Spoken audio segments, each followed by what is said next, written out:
पशुपतिनाथ व्रत की कथा। ऋषि बोले, हे भगवान, हम पशुपत व्रत के सुनने की इच्छा करते हैं, जिसे करके ब्रह्मादिक भी पशुपत हो गए। वायु बोले, समस्त पापों को दूर करने वाला रहस्य मैं आपसे वर्णन करता हूँ। यह पशुपत व्रत अथर्वशीर्ष उपनिषद में प्रसिद्ध है। इसका काल चैत्र पूर्णमासी, शिवकृत देश, क्षेत्र आराम बागीचा, श्रेष्ठ लक्षण युक्त इसमें कहा है। पहला, उसमें पहले त्रयोदशी के दिन स्नान आदि करके उनसे आज्ञा लें, विशेष पूजा करके स्वयं शुक्ल वस्त्र करके, शुक्ल यज्ञोपवीत श्वेत चंदन धारण करके, कुशासन पर बैठकर मुट्ठी में कुशों को लेकर उत्तर या पूर्व को मुख करके 3 प्राणायाम करके देवी और देव को विज्ञापन किए मार्ग से धारण करके मैं दीक्षित होकर यह व्रत करता हूँ, यह संकल्प करें। जब तक शरीरपात हो अथवा 12 वर्ष, 6 वर्ष, 3 वर्ष अथवा 12 वर्ष तक 6 दिन अथवा एक ही महीने, 12 दिन अथवा 6 दिन, 3 दिन व एक ही दिन में व्रत का संकल्प करके विरज मोह के निमित्त विधिपूर्वक अग्नि को लेकर घी, समिध और चरु से यथोयोग हवन करें।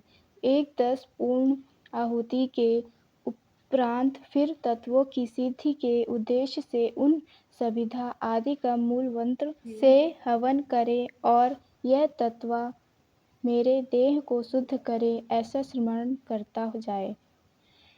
पंचभूत तन्मात्रा, पंच कर्मेंद्रिय, ज्ञान और कर्म के भेद से इनके 5-5 विभाग हैं। त्याचदी, 7 धातु, प्राणादि, वायु, मन, बुद्धि, अहंकार, गुण, प्रकृति, पुरुष, राम, विद्या, कला, नीति, काल, माया, शुद्ध विद्या, महेश्वर, सदाशिव, शक्ति और शिव तत्व है। यह क्रम से तत्व कहे हैं। इन विरजा मल रहित मंत्रों से हवन करने वाला पाप रहित हो जाता है, शिवजी के अनुग्रह को प्राप्त होकर ज्ञानवान हो जाता है। फिर गोबर लाकर उसका पिंड करके मंत्र पढ़कर सुगंधकर उसे अग्नि में रखकर उस दिन व्रती हविष्य अन्न खाएं। फिर प्रातःकाल चतुर्थी के दिन सब पहले दिन का कृत्य करके होम के पीछे रुद्राग्नि को शांत करके यत्र पूर्वक भस्म ग्रहण करें। फिर जटा युक्त या मुंडित या केवल शिखा मात्र धारण किए हुए इड़ा पिंगला के बीच में सुपुंभ है, यह मल रहित ब्रह्मस्वरूपिणी नारी है। इसके बाईं ओर इड़ा, दाहिनी ओर पिंगला नाड़ी है। 11-20 गेरुआ वस्त्र या चर्मधीर वस्त्र धारण करें। एक वस्त्र धारण करें। बतकल में मेखला दंड धारण किए रहें। फिर चरण धोकर 2 बार आचमन करके अपने शरीर को उस हवन की भस्म से भूषित करें। अग्नि रीति भस्म, यह 6 अथर्ववेद के मंत्र हैं।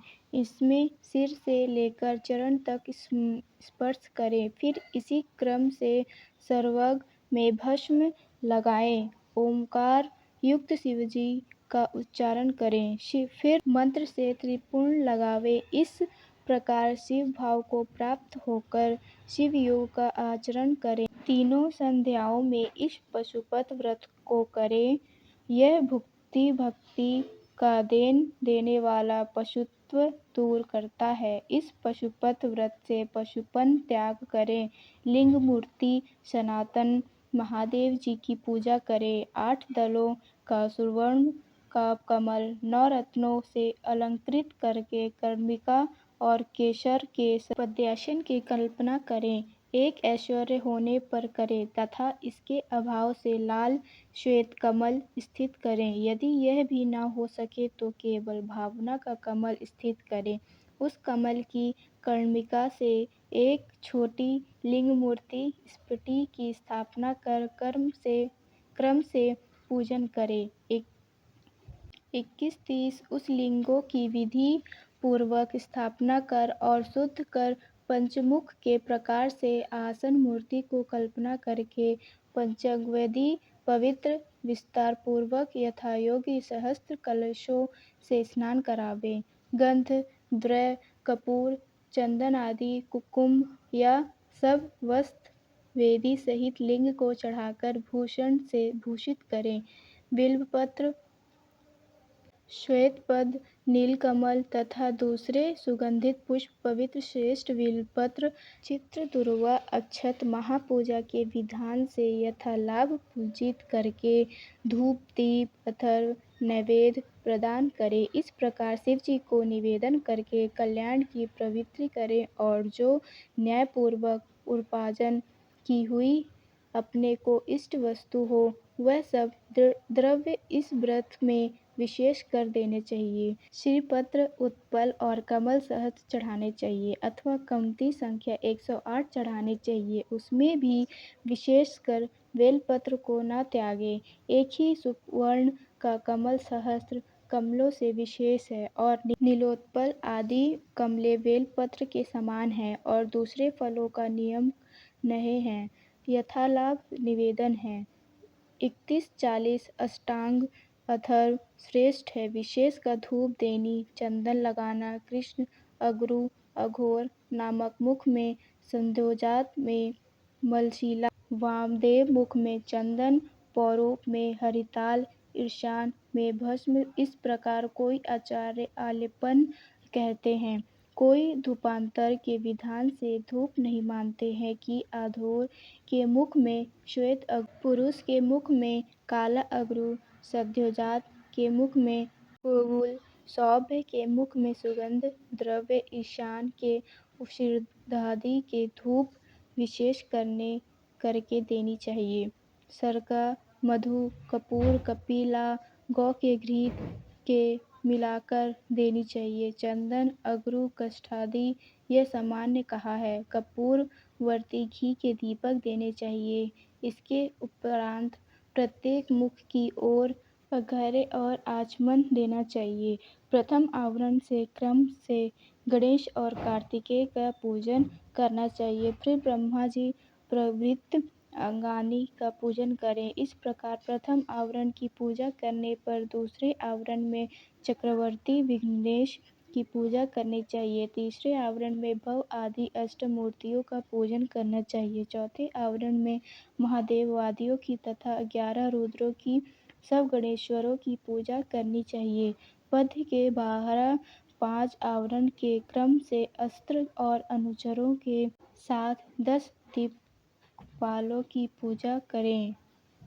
ब्रह्मा जी के मानसिक पुत्र और सब ग्रह, समस्त देवी देव और सर्व आकाशचारी 41 से 50 सब पातालवासी और सब मुनीश्वर, सब मुख्य योगेश्वर 5वें आवरण में मातृकाओं के साथ पूजे।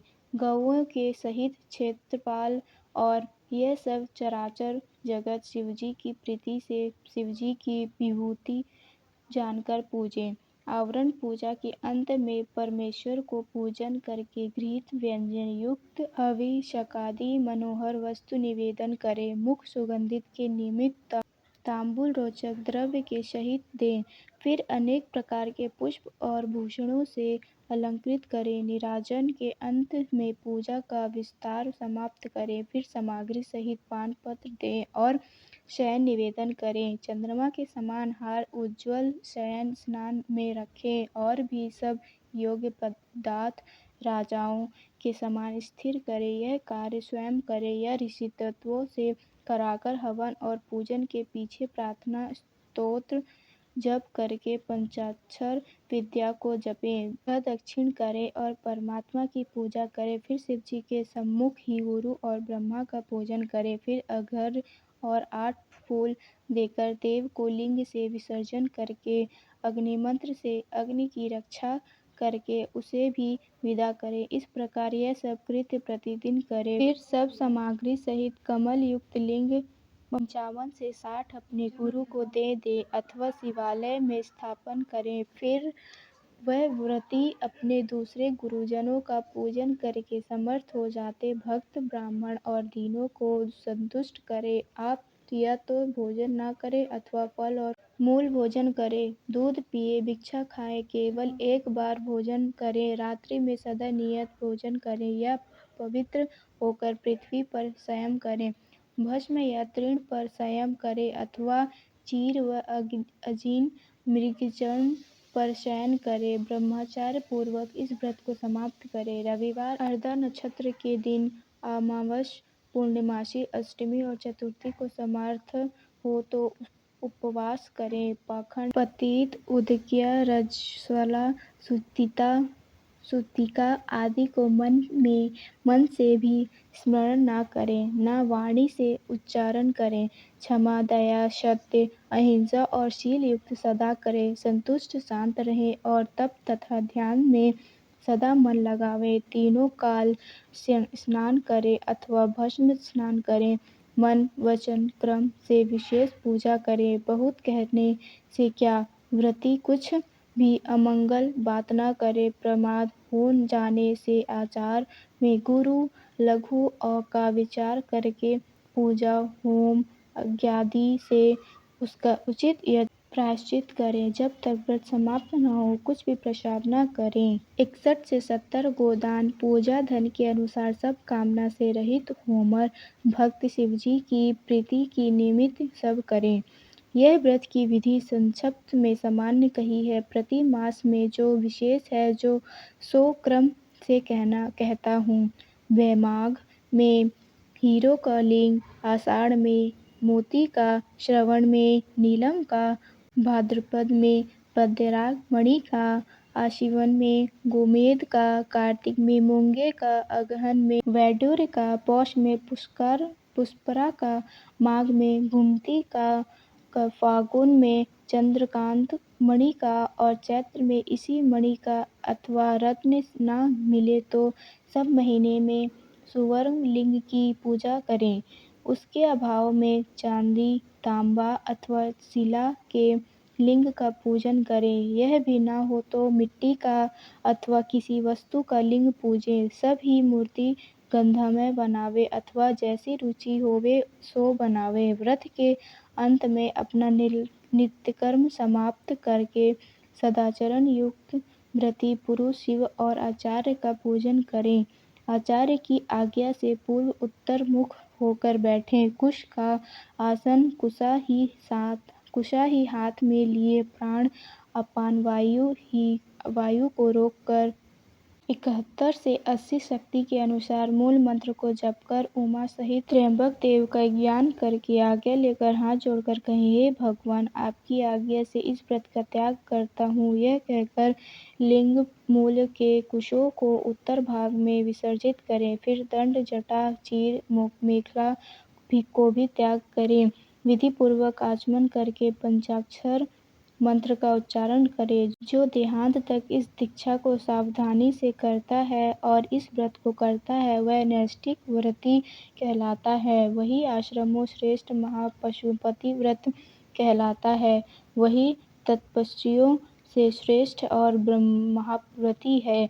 उसके समान मुमुक्षुओं में कोई कृत्य नहीं है। जो यति नैष्ठिक है वह उत्तम नैष्ठिक है। जो 12 दिन तक भोजन न करके इस व्रत को करे वह भी तीव्र व्रत के कारण नैष्ठिक के तुल्य हो जाता है।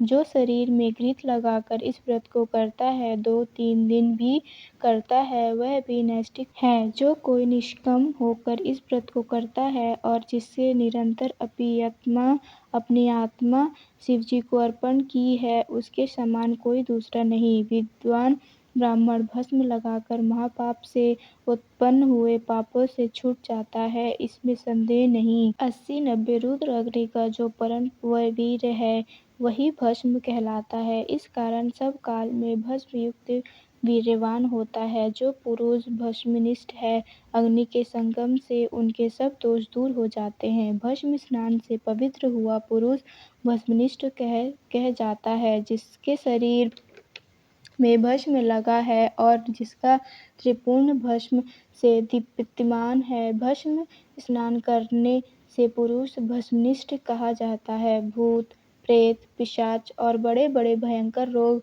भस्मनिष्ठ के समीप से दूर भाग जाते हैं, इसमें संदेह नहीं। कल्पक पाप दूर करने से और भासमान होने से यह भस्म कहलाता है। वह विभूति पुरुषों को ऐश्वर्य देने वाली तथा परम रक्षा करने वाली है। अधिक भस्म का महात्म्य क्या है, क्या कहें। व्रती भस्म स्नान करके स्वयं महेश्वर हो जाता है। यही भस्म परमेश्वरी और स्वैरों का परम अस्त्र है। इसमें उपमन्यु की तप में आपदा निवारण की है। इस कारण सब प्रकार के यंत्र से पशुपत व्रत करना चाहिए। धन के समान भस्म संग्रह करना चाहिए और भस्म स्नान से प्रीति करनी चाहिए। 90 से 100 ऋषि बोले। दैव्य के बड़े भ्राता उपमन्यु के बाल्यावस्था में दूध के निमित्त पतिपत किया था। उस शिवजी के प्रसन्न होकर क्षीरसागर दिया, परंतु उस बालक को शिवशास्त्र की प्रवक्ता किस प्रकार प्राप्त हुई और वह किस प्रकार शिवजी का सद्भाव जानकर तप में निरत हुआ। तप करने के समय उसको किस प्रकार ज्ञान प्राप्त हुआ और उन्होंने रुद्राग्नि के परम वीर्य भस्म से कैसे रक्षा प्राप्त की, सो कहिए। वायु बोले, यह उपमन्यु कोई साधारण बालक नहीं थे जो ऐसा तप किया था। वह महात्मा व्याघ्रपाद मुनि के पुत्र थे। जन्मांतर में भी शुद्ध सिद्ध थे, परंतु किसी कारण से अपने प्रारंभ से भ्रष्ट होकर कुमाता को प्राप्त हुए। इसी कारण महादेव जी के प्रसाद से और उन्हें होने वाले भाग्य के बल से दुग्ध की इच्छा से व्याज से तप करके महादेव जी की कृपा के द्वारा को प्राप्त हुए। इसी कारण शिवजी ने उसके निमित्त गणेशत्व कुमारत्व के सहित दुग्ध का सागर प्रदान किया। इसी शिवजी के अनुग्रह के कारण उनको ज्ञान शस्त्र प्राप्त हुआ और कुमार अवस्था में ही उसे धारण करके की शक्ति प्राप्त हुई। इसी से उनके कुमार अवस्था में शिवशास्त्र की प्रभुक्त हुई। जैसे ज्ञान सागर कुमार के मुख से नंदी से ज्ञान के पाया था, उसी प्रकार शिव ज्ञान की प्राप्ति में इसका कारण देखा है। दुग्ध के कारण साक्षात अपनी माता के शोक भरे वचन सुने। 1 से 10 किसी समय उसने अपने मामा के आश्रम में बहुत बड़े दूध पिया। मातुल के पुत्र से उसने ईर्ष्या की, जो क्षीरपान से तृप्त था। दूध पीकर मामा के पुत्र को आनंद से बैठा हुआ देखकर व्याघ्र पात्र का पुत्र उपमन्यु प्रेम से माता से बोला। उपमन्यु बोला, हे माता, हे महाभागे, हे तपस्विनी, मुझे भी गौ का स्वादिष्ट दूध दो, मैं थोड़ा सा नहीं पीऊँगा, गरम गरम ला। वायु बोले, पुत्र के वचन सुनकर उसकी तपस्विनी माता व्याघ्रपाद की स्त्री बड़ी दुखी हुई। आदर से पुत्र को आलिंगन करके लाडलाए अपने को निर्धन मानकर दुख से विलाप करने लगी। इधर महाक्रांतिमान बालक उपमन्यु बारंबार दूध की याद करके बारंबार रोते हुए उससे दूध मांगने लगा। तपस्विनी दिव्य स्त्री से उससे हठ को जानकर उसकी शांति के लिए एक उपाय सोचा। जो बीज उच्छुवृत्ति से प्राप्त किए थे उसको देकर और पीसकर उस मनस्विनी से उसमें जल मिलाया। बेटा आओ, ऐसा शाम पूर्वक कहकर उसे आलिंगन करके दुख बनावटी दूध दिया। वह बालक माता के दिए बनावटी दूध को पीकर व्याकुल होकर माता से बोला, यह दूध नहीं है। 11 से 20 तब वह देखकर पुत्र का सिर घूमकर दुखी होकर अपने हाथ से कमल समान नेत्रों के आंसू पोंछकर बोली। माता बोली, सब रत्नों से पूर्ण नदियों स्वर्ण पाताल में सबको प्राप्त है, पर जो भाग्यहीन और शिव भक्ति रहित है, वे उन्हें नहीं देख पाते। राज्य स्वर्ग मोक्ष दूध के भोजन वे प्राणी नहीं प्राप्त कर सकते, जिन पर शिवजी प्रसन्न नहीं है। यह सब शंकर जी की कृपा से मिलते हैं, अन्य देवताओं से नहीं। अन्य देवताओं के मन में लगाने वाले दुख से व्याकुल होकर भटकते हैं। हम वनवासियों को दूध कहाँ प्राप्त हो सकता है। हे पुत्र, कहाँ तो दूध के साधन और कहाँ हम न वनवासी। सब प्रकार के अभाव होने से, दरिद्रता से मैं भाग्यहीन हूँ, जो कि मैंने जल में मिट्टी डालकर तुझे असत्य दूध बनाकर दिया था। तूने मामा के घर में लौटा हुआ थोड़ा दूध पान किया था, इससे तुझे स्वाद विदित था। उसको स्मरण करके मुझे दूध नहीं दिया, ऐसा कहकर रोता हुआ मुझे दुखी करता है। बिना शिवजी की कृपा से तुझको दूध प्राप्त नहीं होगी। उन्हीं शिवजी के चरण कमल की पार्वती और गणों के सहित आराधना करो।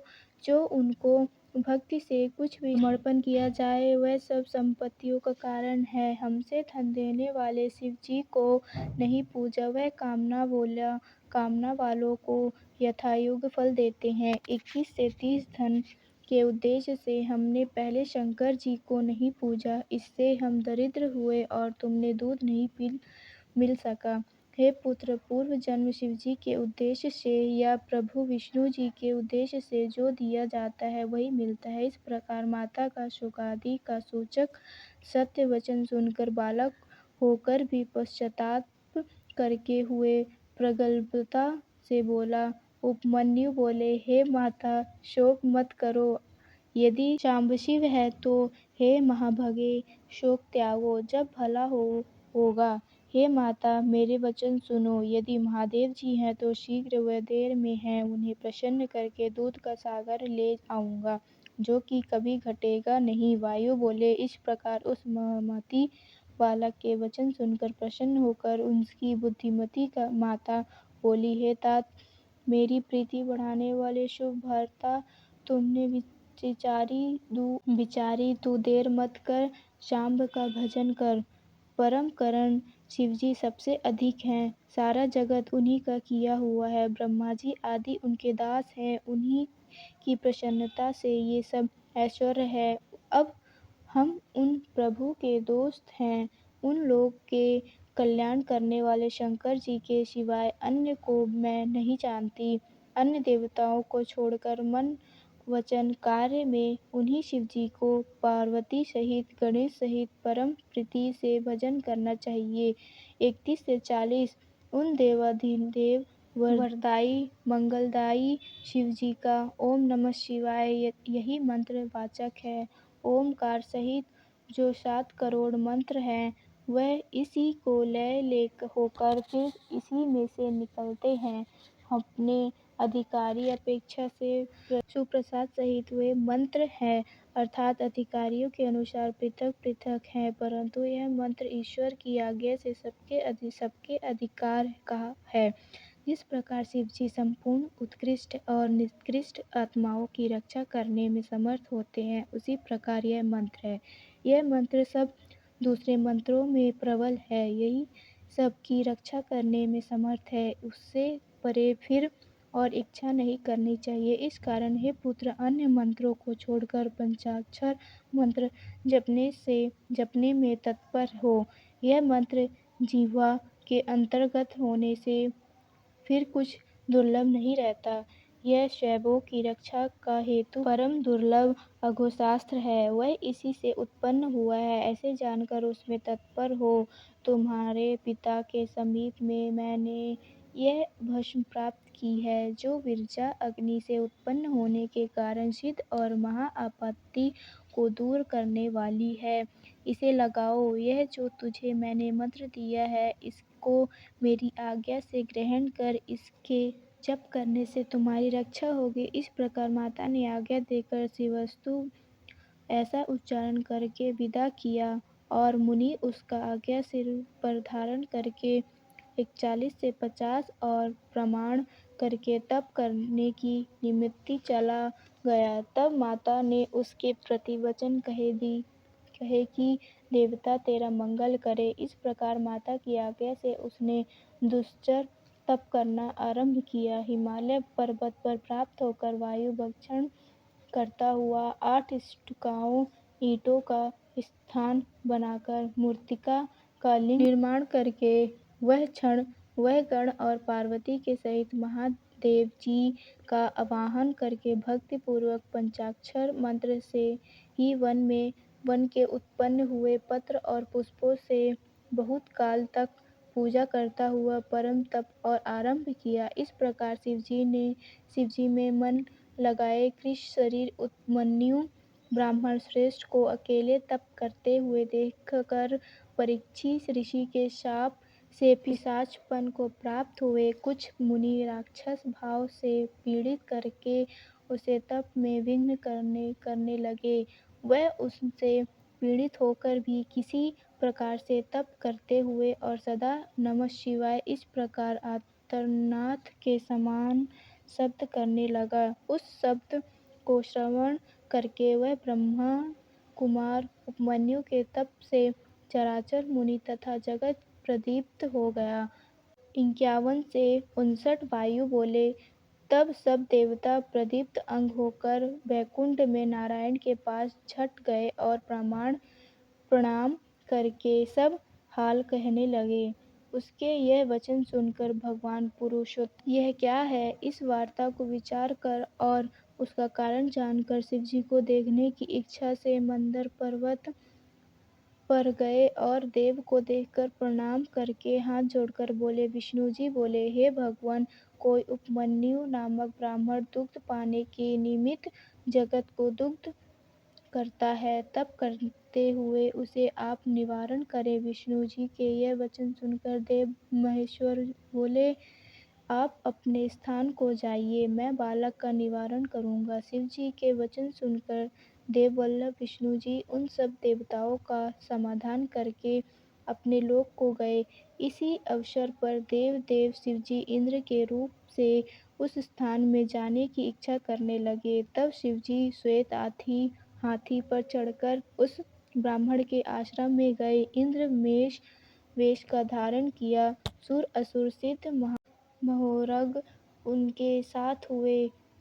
तब उस विभु के निमित्त बाल व्यंजन से विजित किया गया और वाम हाथी से शची सहित सुरेंद्र के ऊपर श्वेत छत्र धारण किया गया। उमा सहित इंद्र रूपधारी शिवजी को देखकर महामुनियों में श्रेष्ठ उपमन्यु प्रणाम करके स्वयं बोले। उपमन्यु बोले, हे देवेश्वर, अपने स्वयं आकर मेरा आश्रम पवित्र किया। जो आप जगतपति देवताओं में श्रेष्ठ इंद्र प्राप्त हुए हैं। इस प्रकार कहकर उपस्थित हुए ब्राह्मण को इंद्र रूपधारी शिवजी में गंभीर वाणी से बोले, हे सुबुद्र, मैं तेरे इस तप से बहुत प्रसन्न हुआ, तू वर मांग। हे महामुनि, हे दैत्य के अग्रह, मैं तेरे सब मनोरथ पूर्ण करूंगा। जब इस प्रकार शिव रूपी इंद्र ने कहा, तब वह मुनिश्रेष्ठ शिव जी से भक्ति हो यही हाथ जोड़कर बोला। यह सुनकर इंद्र बोले, तुम नहीं जानते कि मैं देवताओं का राजा हूँ, तीनों लोकों का अधिपति इंद्र हूँ। सब देवता मुझको नमस्कार करते हैं। हे विप्र ऋषि, तू मेरा भक्त हो, सदा मेरी अर्चना कर, तेरा कल्याण हो। मैं ही तुझ पे सब कुछ दूंगा। निर्गुण रुद्र को त्याग दे, निर्गुण रुद्र से तेरा क्या कार्य बनेगा, जो देवताओं की पंक्ति से 12 होकर पिशाचपने को प्राप्त हुए हैं। वायु बोले। यह सुनकर पंचाक्षर मंत्र जपते हुए वह मुनि धर्म से विघ्न मानकर इंद्र से बोला। 11 से 20 उपमन्यु बोले। शिवनिंदा में तत्पर अपने प्रसंग से महात्मा रुद्र का निर्गुणपन कथन किया, पर सब देवताओं से अधिपति रुद्र को तुम नहीं जानते। ब्रह्मा विष्णु महेश के भी उत्पादक वे प्रकृति से परे हैं, जिनको ब्रह्मवादी सत असत व्यक्त रूप से कथन करते हैं तथा नित्य एक अनंत करते हैं, उन्हीं से वर मांगूंगा।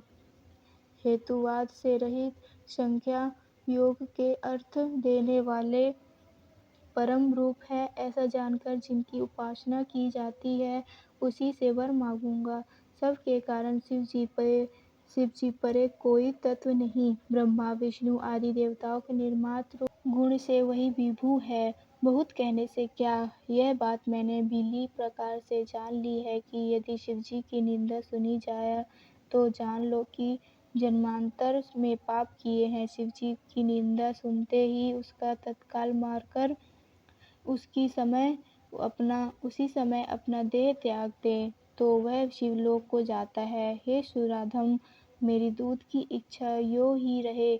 मैं तुझको शिवशस्त्र में मरकर अपने देह की त्याग कर इंद्र को उद्यत हुए घोर भस्म लेकर उसको अघोर अस्त्र से अभिमंत्रित करके इंद्र के उद्देश्य से मुनि बड़ा शब्द करके त्यागा। 21 से 30 और शिवजी के चरण कमलों को स्मरण करके अपना देह त्याग करने का उद्यत हुए तो भग देवता के नेत्रहारी शिवजी ने सौम्यता से उस योगी की धारणा को निवारण किया और उसे छोड़े हुए अघोरात्र को शिवजी की आज्ञा से शिवजी के प्रिय नंदी ने ग्रहण किया। उसी समय परमेश्वर ने अपने स्वरूप से स्थित होकर उस उपमन्यु को अपना चंद्रभाल रूप दिखाया। सहस्त्रों दूध के सागर, अमृत के सागर, दही घी के सागर, फूल भस्य भोज्यों के सागर तथा पुओं के पर्वत प्रभु ने उस बालक को दिखाए। जब उसने शंकर जी को देवी के साथ वृक्ष पर स्थित देखा कि जिनके चारों ओर गणेश्वर स्थित हैं और त्रिशूलादि से युक्त है, तब देवता की दुर्दुम्भी बजी, फूलों की वर्षा हुई। विष्णु ब्रह्मा इंद्रादि देवताओं से सब दिशाएं आच्छादित हो गई। इधर उपमन्यु भी आनंद के सागर में मग्न होकर भक्ति से नम्र होकर दंड के समान पृथ्वी पर गिर गया। इस अवसर से भगवान शंकर जी ने यहाँ आओ कहकर हंसते हुए उसे बुलाकर सिर सूंघकर अनेक वर दिए। 31 से 40 शिव जी बोले, हे पुत्र, तुम यथायोग्य भोज्य अपने बांधवों सहित सदा भोगो, सदा सुखी रहो, दुखी से रहित होकर मेरी भक्ति में तत्पर रहो। हे महाभाग उपमन्यु, यह पार्वती तुम्हारी माता है। मैंने तुमको पुत्र बनाकर क्षीरसागर दिया है। मधु, दही, अन्न, घृत, भात, फल इनके सागर मैंने तुमको दिए। मालपुओं के पर्वत, भक्ष्य भोज्य सागर मैंने तुमको दिए। हे महामुने, तुम इनके ग्रहण करो। तुम्हारे पिता महादेव और माता जगदम्बा हैं। मैंने तुमको अमरत्व और निरंतर का गणाधिपत्य दिया। अब तुम प्रसन्न होकर जो जो मन में हो सो वर मांगो, मैं प्रसन्न होकर दूंगा। इसमें विचार की आवश्यकता नहीं। वायु बोले, महादेव जी ने ऐसा कहकर अपने हाथों में से उपमन्यु का आलिंगन करके उसका सिर सूंघकर यह तुम्हारा पुत्र है, यो कहकर देवी को निवेदन किया। देवी ने भी अपने कमल जैसे हाथों से प्रेम से कुमार के समान उसका सिर सूंघकर उसको अविनाशी कुमारत्व दिया। क्षीर अवधि भी साकार रूप से स्वदाक्षिर हाथ से धारण किए। वह अविनाशी दूध पीकर उसके हाथ में समर्पण किया। योग ऐश्वर्य सदासुष्टि अविनाशियों ब्रह्माविद परम सिद्धि संतुष्ट मन से उसको प्रदान की। 41 से 50 फिर प्रसन्न हो शिवजी उसका तप तेज देखकर उपमन्यु मुनि को दिव्य वर देने लगे। व्रत पशुपत ज्ञात व्रत योग तत्व से देकर निरंतर वक्तृत्व मुनिराज को दी। वह भी दिव्य वर देने लगे और निरंतर रहने वाला कुमारत्व प्राप्त करके उन और चतुरता भी शिवाशिव से वर पाकर बड़े प्रसन्न हुए। तब प्रसन्न चित्त होकर हाथ जोड़कर प्रणाम करके महेश्वर देव से वर मांगने लगे। उपमन्यु बोले, हे देवेश, हे परमेश्वर, प्रसन्न होकर अपनी चरणी भक्ति मुझको दीजिए। हे महादेव जी, अपने संबंधियों में मुझे श्रद्धि दीजिए, अपने दासों में परम स्नेह और सदा उनकी समीपता दीजिए। यह कहने के उपरांत प्रसन्न मन होकर वह ब्रह्मांड श्रेष्ठ उपमन्यु सहर्ष गद्य वाणी से महादेव जी को प्रसन्न करने लगे। उपमन्यु बोले, हे देवों के देव महादेव, हे करुणा सागर, हे शांब शंकर, प्रसन्न हो। वायु बोले, सब कुंवर देने वाले महादेव जी, ऐसा कहकर प्रसन्न मन होकर मुनिश्रेष्ठ उपमन्यु से बोले। शिवजी बोले, हे पुत्र, मैं तुझसे प्रसन्न हूँ, मैंने तुझे सब दिया, तू मेरा दृढ़ भक्त है, यह मैंने जान लिया। तुम दुख से रहित होकर अजर अमर हो, महायशस्वी, तेज से युक्त, ज्ञान से युक्त हो। तुम्हारे बांधव और कुल तथा गोत्र सदा अक्षय रहेंगे। हे द्विजश्रेष्ठ, तुम्हारी मुझ में निरंतर भक्ति होगी। हे द्विजोत्तम, मैं तुम्हारे आश्रम में नित्य समीपता करूँगा। तुम मेरे समीर तथा आनंद से विहार करोगे। कोटि सूर्य के समान कांति वाले भगवान शिवजी यह कहकर और उसको वर देकर अंतर्ध्यान हो गए। शंकर भगवान की जय।